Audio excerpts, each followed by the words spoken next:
ধোয়ায় জ্বর পড়ছি আর মাইটি কাঁদে লাগলে আর বেটাটাকে কই এ বেটা দাঁড়ায় না রে আমার বার্তা শুনিলে লেকিন আর কই শুনাই নাই না পুতো হই শুনাই তখন মাইটি কাঁদে হয় আর কহ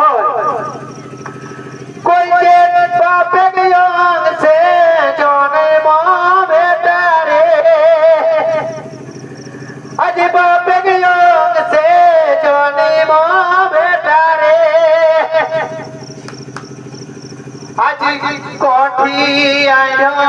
बोलियो रे बापे गयों से जोने माँ बेटा रे आज कोठी आयो बोलियो रे तोर जनम बेटा में होचे तोर बेटा रे तोर जनम बेटा में